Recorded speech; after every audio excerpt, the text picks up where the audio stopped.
ng palangga at diwata nakita na. Should be thankful kasi ang pagbablog, saglit lang yan. Kaya yun ang pinapayo ko sa'yo, unahin mo tong business mo. Pasalamatan mo tong mga vlogger nandito kasi sila yung nag-promote sa'yo.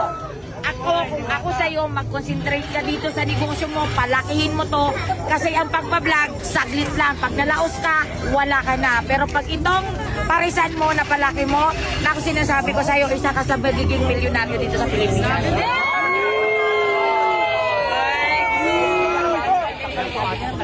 Welcome naman ako sa lahat ng vlogger kasi ang vlogger talaga nakakatulong para dumami yung customer ko. Kasi nakikilala ako dahil sa mga vlogger. Ayan.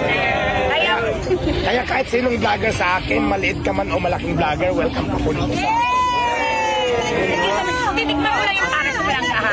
Meron lang nag-serve sa'yo. Hindi, nagpila lang ako. Hindi, dito na. Hindi, okay lang. Huwag ka nang pumilap, nakakahiya naman sa'yo. Ay, ikaw naman. Okay lang sanay ako sa ganyan. Para nakikita ko din yung mga followers ko. Thank you lang, Dahan. Nice meeting you. Ayan o, kakain si palangga dito sa Diwata Paris Overload. Kita mo yan, pipila pa siya, no? Diwata, nandito pala si Diwata. Hindi naman si Diwata. Ay, wala artista talaga si Diwata. Ako din, palangga. Palangga, shoutout naman, RTV. RTV. And shout mga palangga, kasama ko ngayon si RTV. Supportahan po natin mga palangga, mga local vloggers natin. Maraming Thank you po. Ay, kakain yan. Ayan, kakain siya. Mamaya, ibangan natin. Uy, pipila si palangga. Doon o, palangga. Ang bait ni palangga. Ayun o. ako dito sa masarap yan, ha? Uy, ang bait naman ni palangga. Dito kami. Video yan, anak. Video yan. Ang liis niya. Ano naman? Si Kapalangga nandito.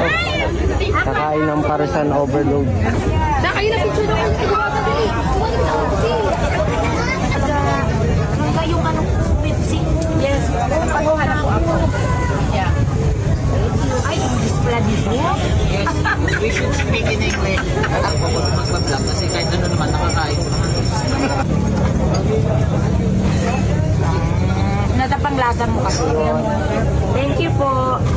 So sabi ni Banggil daw, kulang pa daw, kailangan pa daw ng isa. Ah, si Banggil pala ito. O yung nababali ng tugwit namin, yan yun. Yan, sabi ni Banggil, yung isang serve daw, kulang pa daw sa isa, kaya dalawa ng orderin mo. Ay, halika dito. Sa akin sa pwede dito. Di ba pwede sa noo mo? Ay, tarakis na po yun eh. Ha? Actually lang to, hindi kasi talaga kumakain ng Paris. Kaya yung natikman ko dito, yung barbecue ni Diwata at saka yung kanyang delicious talaga, sobrang crispy, saka juicy na fried chicken. Napakasarap mga palangga. Chicken, fried chicken. Yes, ang sarap.